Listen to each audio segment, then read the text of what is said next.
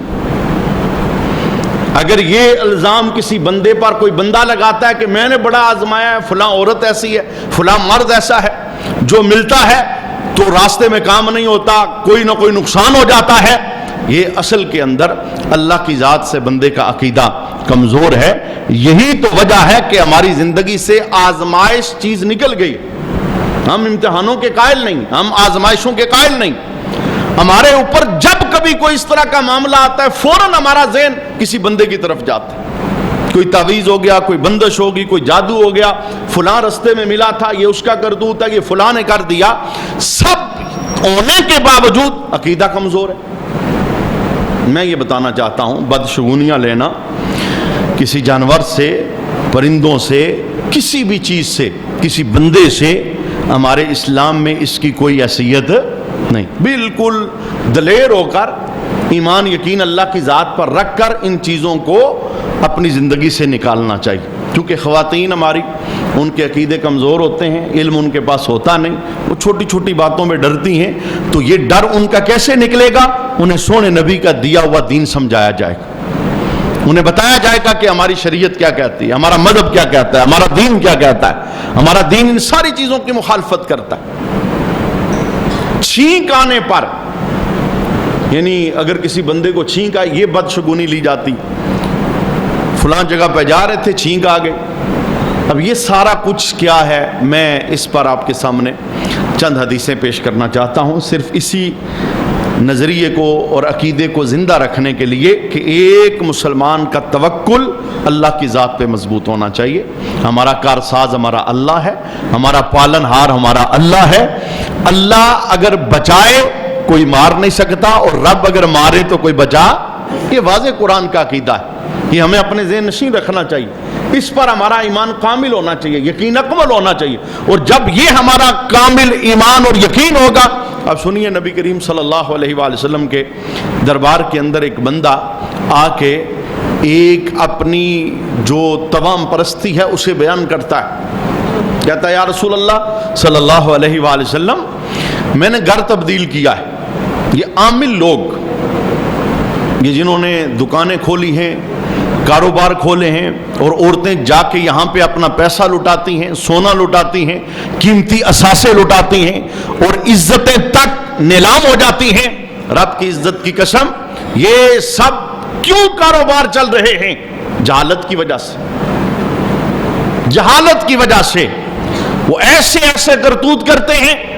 عقیدہ کمزور ہے، ذہن کمزور ہے تو بندہ پھنس جاتا ہے جا کے. کیونکہ یہ کیسز، اب میرے پاس بندہ آئے نا تو پوچھے بھئی یہ معاملہ ہوا ہے، تو میں کہوں جی جادو نہیں ہے، تو اسے یقین ہی نہیں آتا.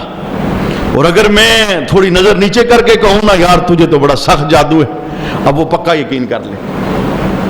تمام پرستی ہے، عقائد کمزور ہیں. اب وہ کہے گا لاکھ روپیہ بھی لگے میرا جادو نکالو. اور ایسے لوگوں کا جادو نکلتا ہی تب ہے جب اپنا پیسہ لٹاتا. تو میں نے کہا کہ یہ ہم نے اپنی بہنوں کو، بیٹیوں کو، ماؤں کو، بیویوں کو بتانا ہے، سب یہ ڈنگوسلیں، اس کا حقیقی مذہبی زندگی کے ساتھ کوئی تعلق. یہ اس وقت آگاہی کا دور ہے، سوشل میڈیا کا دور. ہر آئے روز یہ کوئی نہ کوئی بندہ ہماری نگاہوں کے سامنے ہوتا ہے، کلمہ تک نہیں آتا، وہ بیٹھ کے آپ کی قسمتوں کے فیصلے کرتے، وہ بیٹھ کے آپ کی بندشیں توڑتے، وہ بیٹھ کے آپ کے گھروں سے جادو نکالتے ہیں. اور رب کی عزت کی قسم، جادو تو بندے کے پاس ہی نہیں آتا جب بندہ اپنے آپ کو رب کی پناہ میں دے دیتا ہے. آپ دیکھیں نا، دو طاقتیں، ایک شیطانی طاقت، ایک رحمانی طاقت. اگر آپ نے اپنے آپ کو رحمان کی پناہ میں دیا، پنجگانہ نماز کے پابند ہیں، قرآن پاک آپ کی زندگی میں ہے، شریعت کے آپ عامل ہیں، وہ جتنا مرضی زور لگا لیں کچھ بھی نہیں ہو سکتا. کیونکہ فائدہ بھی جادو کا ان کے حق میں تب ہوتا ہے جب اللہ چاہے. اور وہ جادوگروں کا ایک میں نے انٹرویو سنا تھا, ان سے پوچھا گیا بھئی آپ کا جو عمل ہے یہ کس بندے پر زیادہ اثر پذیر ہوتا ہے؟ تو ان کا ایک جملہ میرے مطلب اور فائدے کا ہے. وہ کہتے ہیں کہ جو بندہ مذہب سے جتنا دور ہوتا ہے ہمارا کھیل اس پر زیادہ چلتا ہے. سب سے بڑی پناہ گاہ, مجھے بتائیں اس سے بڑھ کر کوئی جادو ہے کہ اگر بندے کی زندگی میں 5 گانا نماز نہیں, اب وہ 1000 عاملوں کے اور نجومیوں کے چکر لگائے, یہ ایسا بیمار ہے, اس پر ایسا جادو ہو چکا ہے, کسی نجومی کے پاس اس کا علاج نہیں, کسی عامل کے پاس اس کا علاج نہیں. اس لیے جب بھی یہ گھر سے نکلتا ہے شیطان اپنا جھنڈا لے کے اس کے ساتھ ساتھ جاتا ہے. اس نے اپنے آپ کو ان نوستوں میں ڈالا ہے. میں نے بس صاف لفظوں کے اندر یہ جملہ بولنا چاہا کہ ان تمام پرستیوں کا حل یہ ہے, ہم اپنے آپ کو اٹھا کے سونے نبی کے قدموں میں لے جائیں. ہماری ساری حفاظت ادھر ہے. ہمیں جو دین دیا گیا, ہمیں جو مذہب دیا گیا, ہمیں جو اسلام دیا گیا, یہ سراسر ہمارے فائدے کا ہے. تو بندہ آ کے کہتا ہے یا رسول اللہ صلی اللہ علیہ وآلہ وسلم میں نے گھر تبدیل کیا ہے اور نئے گھر کے اندر گیا ہوں تو 2 چیزیں میرے لیے خطرے والی بنی. پہلی چیز کہ جب میں دوسرے گھر میں شفٹ ہوا ہوں میرا مال کم ہو گیا ہے, بڑا نقصان مجھے ہوا ہے. لوگ گھر تبدیل کر دیتے, گھر چھوڑ جاتے ہیں, کہتے ہیں اس گھر کا مجھے کوئی فائدہ نہیں, اس گھر میں بڑی نوست ہے. بھئی نوست گھروں میں نہیں ہے, نوست انسان کے عمل میں. اگر گھر میں 24 گھنٹے میوزک چلتا رہے, گھر برائی کا اڈا بن جائے, وہ تو نوست بنے گی. نوست تو انسان کے عمل کے اندر ہے. اور اگر گھر میں جناب ایک بندہ دنیا سے جا رہا تھا, بیٹی اور بیٹا اس کے پاس ہیں اور رونے لگے کہ باپ دنیا چھوڑ کے جا رہا ہے, باپ نے جاتے ہوئے آنکھ کھولی اور آنکھ کھول کے کیا کہا, اے میری بیٹی اور بیٹے میں ناکام نہیں جا رہا. گھر کے ایک کونے کی طرف اشارہ کیا, کہا اس کونے کی طرف دیکھ, یہاں بیٹھ کے میں نے 30,000 مرتبہ اللہ کا قرآن پڑھا. مجھے بتاؤ جب قرآن اتنا گھر میں کھلتا ہو نوست کیسے آ سکتی ہے؟ اچھا اس بندے نے جا کے یہی کہا یا رسول اللہ نوست آ گئی میرے گھر میں نے گھر بدلا ہے, میرا مال ختم ہو گیا, میرے آل ختم ہو گئے, نقصان بڑا ہو گیا, اور میں سمجھتا ہوں گھر بدلنے کی وجہ سے یہ کام ہوا ہے. آقا حضور رحمت عالم صلی اللہ علیہ وآلہ وسلم چونکہ عقیدے مضبوط کرنے کے لیے تشریف لائے ہیں تو میرے محبوب کریم علیہ السلام نے ارشاد فرمایا جو تو کہہ رہا ہے یہ بڑی بری بات, اس کا ہمارے دین مذہب میں کوئی تعلق, گھر بدلنے سے کیا ہوتا ہے؟ تو جدھر بھی جا کے ڈیرا لگائے گا اگر خیر والا کام کرے گا ادھر ہی رب تجھے خیر اور برکت عطا فرمائے گا. تو یہ آقا حضور رحمت عالم صلی اللہ علیہ وسلم نے اس کو ریجیکٹ کر دیا کہ بدشگونی, بدفعالی اور جناب پانسوں سے, کنکروں سے, یہ کسی جانور سے, طوطے سے اپنی قسمت کے حال احوال معلوم کرنا, پھر اس پر اپنا ایمان یقین رکھنا, کتنا خطرناک عمل ہے. یہ ابو داؤد شریف کی حدیث ہے. نبی کریم صلی اللہ علیہ وآلہ وسلم فرماتے ہیں الاعافۃ, اچھا یا برا شگون لینے کے لیے پرندہ اڑانا. یہ عربوں کے اس ماحول کے اندر وہ پرندے اڑا کرنا کاموں کا اچھا یا برا ہونا جانتے تھے. دائیں طرف پرندہ اڑے, چھوڑتے پرندے کو دائیں طرف اڑے, سمجھتے تھے یہ کام اچھا ہے, بائیں طرف اڑے سمجھتے تھے یہ کام ہمارے لیے اچھا نہیں, دائیں طرف اڑے کہتے ہیں سفر پہ جائیں گے, بائیں طرف اڑے تو کہتے ہیں سفر پہ نہیں جائیں گے. تو نبی کریم صلی اللہ علیہ وآلہ وسلم نے اس لفظ کے ذریعے الاعافۃ فرمایا یہ اچھا برا شگون لینے کے لیے پرندوں کا اڑانا, یہ دوسرا والطیرۃ اور بد شگونی کرنا, کسی چیز سے, کسی بندے سے, کسی جانور سے, کسی پرندے سے, کسی کام سے بد شگونی لینا. اور چوتھا والترک, اور کنکر پھینک کر یا ریت میں لکیریں کھینچ کر قسمت کے احوال معلوم کرنا. کسی نجومی بابے کو جو اپنی ہاتھ کی لکیریں چیک کرواتے ہیں اور وہ بولتے ہیں کہ لکیریں بولتی ہیں, لکیر بولے گی یا نہیں بولے گی، لیکن میں حضور کی حدیث بول کے بتاتا ہوں کہ ایک مرتبہ کسی کو ہاتھ اپنا یوں چیک کروایا نا کہ میری قسمت کا حال چیک کر، 40 دن تک رب نماز قبول نہیں فرماتا۔ اتنا بندہ اللہ کے دربار سے راندہ ہے، درگاہ الہی ہو جاتا ہے، لعنتوں کے توق اس کے گلے میں پڑ جاتے ہیں۔ تو نبی کریم صلی اللہ علیہ وآلہ وسلم نے فرمایا العیافۃ والطیرۃ والترک من الجبت، فرمایا یہ جتنے کام ہیں نا، پرندے اڑا کے سفروں کے احوال معلوم کرنا، بدشگونیاں لینا، ریت پر لکیریں کھینچ کر فال نکالنا اور قسمت کے حال جاننا، من الجبت، فرمایا یہ سارے شیطانی کام، ان کا دین اور مذہب سے کوئی تعلق نہیں ہے۔ آقا حضور رحمت عالم کی ایک اور حدیث ہے، سرکار نے اس سے بڑھ کر جملہ بولا، الطیرۃ شرکن الطیرۃ شرکن ثلاثا۔ نبی کریم صلی اللہ علیہ وسلم نے 3 مرتبہ یہ جملہ بولا۔ جملہ کیا تھا؟ فرمایا میرے محبوب کریم علیہ السلام نے بد فالی کرنا، بد شگونی لینا شرک ہے، بد شگونی لینا شرک ہے، بد شگونی لینا شرک ہے۔ 3 مرتبہ اللہ کے حبیب نے جملہ بولا، وما منا الا ولکن اللہ یذہبہ بالتوکل۔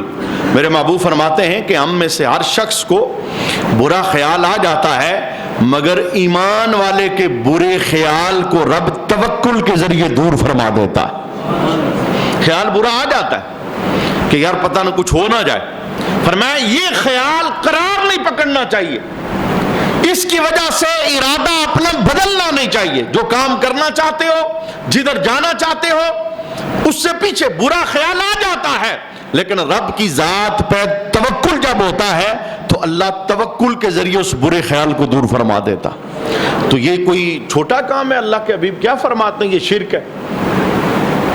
شرک کا معنی کیا کہ جب بندہ اس چیز کو حقیقی طاقتوں کا مالک جانتے ہوئے عقیدہ رکھتا ہے کہ یہ نقصان مجھے دے جائے گی، اور عقیدہ ایک مسلمان کا یہ ہونا چاہیے کہ اللہ کے علاوہ کوئی نقصان دے سکتا، اللہ ہی نقصان اور فائدہ دینے والا، اللہ ہی کی ذات میں بندے کا توکل ہونا چاہیے۔ بالکل اسی طرح کی ایک اور حدیث نبی کریم صلی اللہ علیہ وآلہ وسلم نے ارشاد فرمایا، مجموع زوائد کی حدیث، من ردت الطیرۃ عن شیء، جو شخص بدشگونی کی وجہ سے کسی کام سے رک جائے، کوئی کام کرنا چاہتا تھا، بدشگونی پیدا ہو گئی، فلاں بندہ رستے میں ملا ہے، عضو انسان کے تلف ہو جاتے ہیں۔ اعضائے جسمانی اللہ کی نعمتیں ہیں، وہ اعضاء دے کر آزماتا ہے اور اعضاء لے کر بھی آزماتا ہے، یہ اس کی آزمائش ہے۔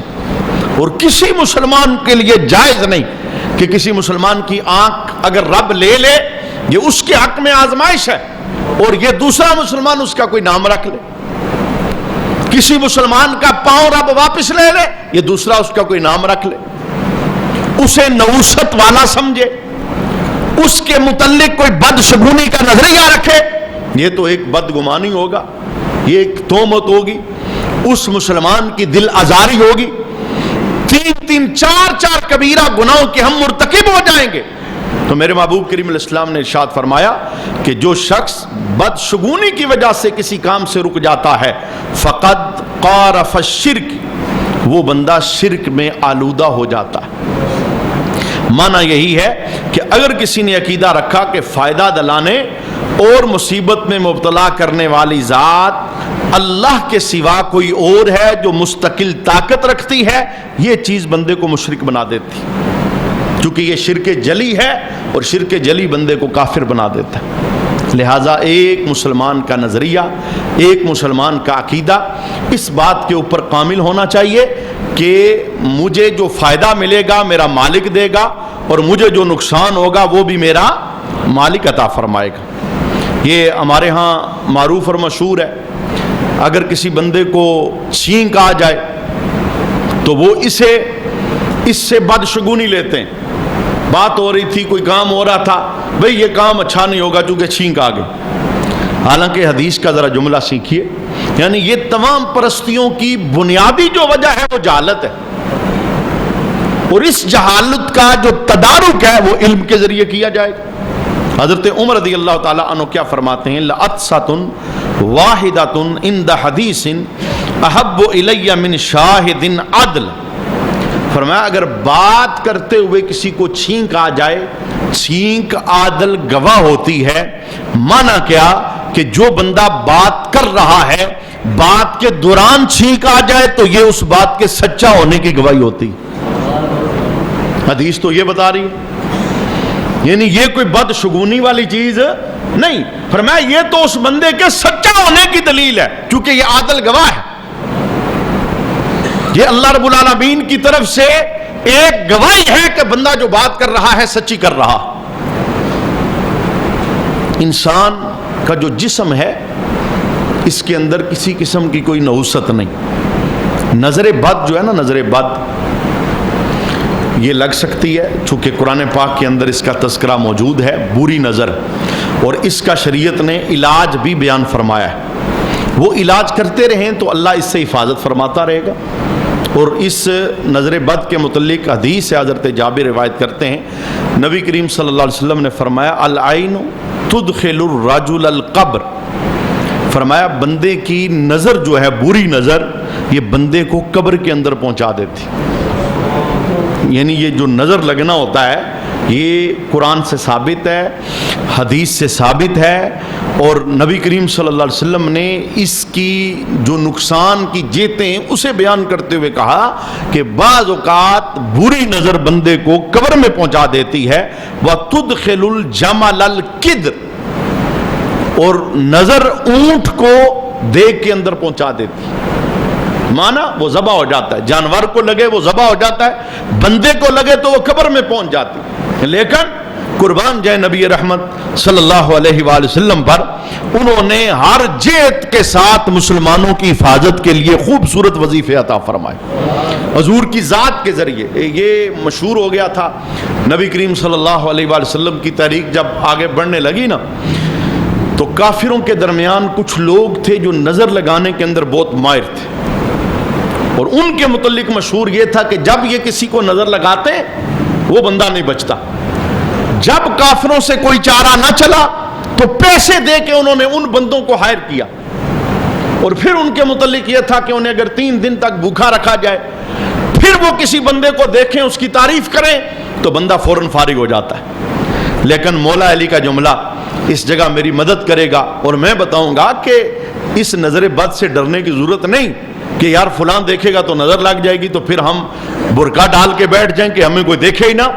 حفاظتی جو اقدام شریعت نے بتائے ہیں وہ کرتے رہیں، جس میدان میں بھی جائیں گے اللہ حفاظت فرمائے گا۔ مولا علی کا جملہ کیا ہے؟ آپ فرماتے ہیں کہ اگر بندے کے زمین آسمان بنانے والے رب سے رابطے مضبوط ہیں، زمین کا کوئی فرعون بھی بندے کا نقصان کر سکتا، جو حفاظت اللہ کرتا ہے۔ تو اب جناب انہوں نے وہ بندے ہائر کرے، 3 دن اور 3 راتیں انہیں بھوکا رکھا، پھر 3 دنوں کے بعد نبی کریم صلی اللہ علیہ وآلہ وسلم کے سامنے وہ لے کے گئے تو وہ سرکار کی تعریفیں کرنے لگے، آپ جیسا کوئی نہیں، آپ کا بیان بڑا ہے اور آپ کی شانیں بڑی ہیں۔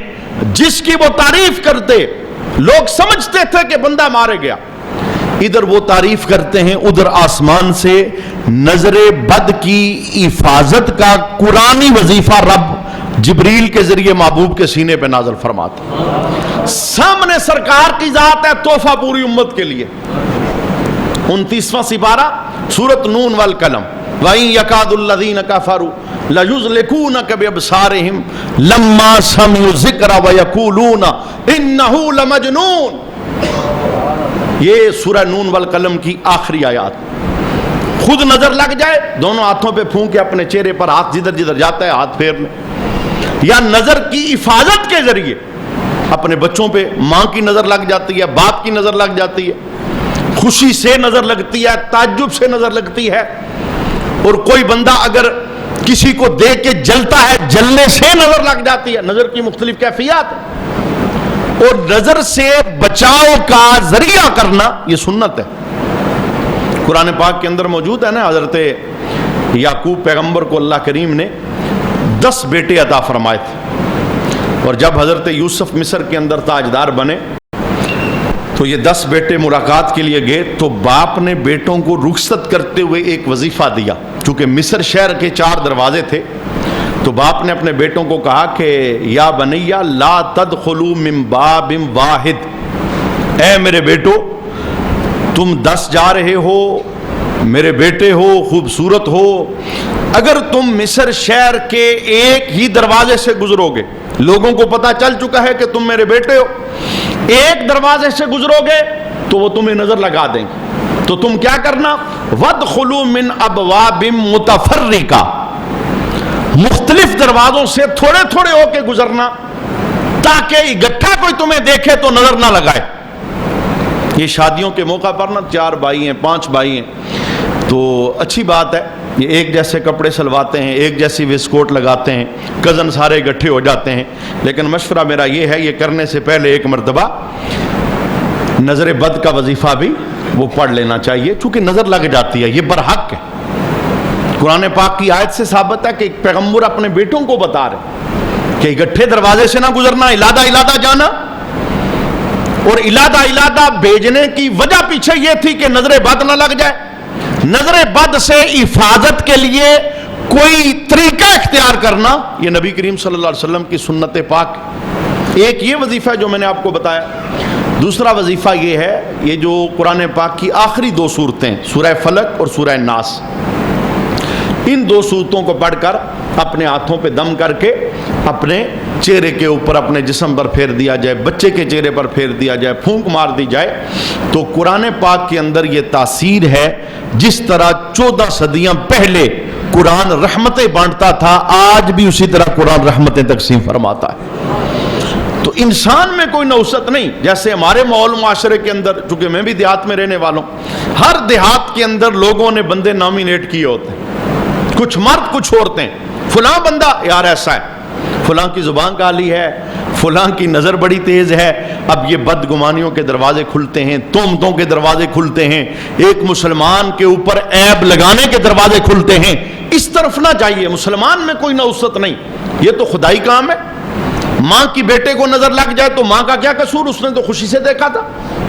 باپ کی بیٹے کو نظر لگ جائے، بیٹے کا کیا قصور، یا باپ کا کیا، اس نے تو خوشی سے دیکھا تھا۔ تو تلقین شریعت نے ہمیں کی ہے کہ حفاظتی جو اقدام ہیں وہ کرتے رہیں۔ تو آج بنیادی طور پر ہم نے جو گفتگو سماعت کی کہ تمام پرستیاں، بدشگونیاں، بدفعالیاں کسی بھی چیز سے مسلمان کو لینے کی اجازت نہیں، چونکہ مسلمان کا جو بھی معاملہ ہے اس کی حفاظت اللہ فرمانے والا ہے۔ میں ایک حدیث مزید پیش کر دیتا ہوں، تاریخ ابن عساکر کی حدیث ہے، نبی کریم صلی اللہ علیہ وسلم نے فرمایا ثلاث من کن فیہ لم ینل الدرجات العلی، 3 چیزیں جس بندے میں ہوں وہ کبھی بلند درجے نہیں پا سکتا۔ پہلی چیز من تکہنا، جو اپنی اٹکل سے غیب کی خبر دے۔ یہ حساب کتاب لگانے والے لوگ جو ہوتے ہیں، نجومی لوگ ہوتے ہیں، یہ بیٹھ کے کہتے ہیں یار تیرے ساتھ یہ ہونے والا ہے یا تیرے ساتھ یہ ہو رہا ہے، اور اگر یہ 10 باتیں کریں تو 10 میں سے 9 جھوٹی ہوتی ہیں اور ایک تکا لگ جاتا ہے، اور اسی تکے کو ہماری عوام مشہور اور معروف کر دیتی ہے۔ غیب کا علم اللہ جانتا ہے یا اللہ کے دیے سے اللہ کے نبی جانتے ہیں، اس کے علاوہ کسی کو غیب کی خبر نہیں ہے۔ آثار ظاہری، یہ ہمارے لوگ اتنے نالائق ہوتے ہیں، خود جا کے پہلے پوری کہانی انہیں بتا دیتے ہیں، اور وہ اتنے شاطر ہوتے ہیں انہی کی کہانی میں سے الفاظ نکال کے وہ بتا دیتے ہیں تیرے ساتھ یہ ہو رہا ہے، حالانکہ تھوڑی دیر پہلے انہوں نے اپنی داستان خود اسے سنائی۔ تو نبی کریم صلی اللہ علیہ وسلم نے فرمایا وہ بندہ کبھی بلند درجوں پہ نہیں پہنچ سکتا جو اپنی اٹکل سے غیب کی خبریں دیتا ہے، اوس تقسما، یا تیروں کے ذریعے قسمت کے حال بتاتا ہے، او ردہ من سفر طیرۃ، یا بدشگونی کے سبب اپنے سفر سے رک جاتا ہے، کیونکہ مسلمان کو بدشگونی کی اجازت نہیں، اسے ہر حال کے اندر رب کی ذات پر توکل کرنا چاہیے۔ اور اس کا صرف یہ نقصان نہیں کہ اگر بندے کی زندگی میں بدشگونی آتی ہے تو یار کوئی بات نہیں، میں اس کا ایک بڑا نقصان بتاتا ہوں، اور ایک مسلمان کبھی بھی یہ نقصان برداشت نہیں کرے گا۔ کون سا نقصان؟ نبی کریم صلی اللہ علیہ وسلم نے تمام پرست بندے کو، بدشگونی لینے والے بندے کو، بدفعالی لینے والے بندے کو اپنی ذات سے کتنا دور کیا ہے۔ ذرا حدیث کے لفظ سنیے، میرے محبوب نے فرمایا لیس منا من تطیر ولا تطیر لہ، جس نے بدشگونی کی یا جس کے لیے بدشگونی کی گئی، میرے حبیب فرماتے ہیں مجھ محمد سے اس کا کوئی تعلق نہیں، میں اس سے بری ہوں، میرا اس کے ساتھ کوئی لینا دینا نہیں۔ میرا امتی ہو کے یہ جناب پرندوں سے ڈرتا ہے، کوئی آ کے جناب کوا اس کے دروازے پہ بیٹھ گیا ہے تو اب اسے پسینے چھوٹ گئے تو پتہ نہیں کیا ہو جائے گا، بلی نے رستہ کاٹ دیا ہے، یہ ان چیزوں سے اتنے ڈرتے ہیں۔ ڈرنا تو مالک سے چاہیے نا، ڈرنا تو اللہ رب العالمین سے چاہیے۔ تو ان ساری چیزوں کا جو حل ہے وہ یہی ہے کہ اپنے آپ کو دین کے ساتھ مضبوط جوڑنا چاہیے۔ ہم اللہ کے دربار کے اندر دعا و التجا کرتے ہیں کہ اللہ تعالیٰ ہماری گفتگو کو ہمارے لیے فائدہ مند بتائیں۔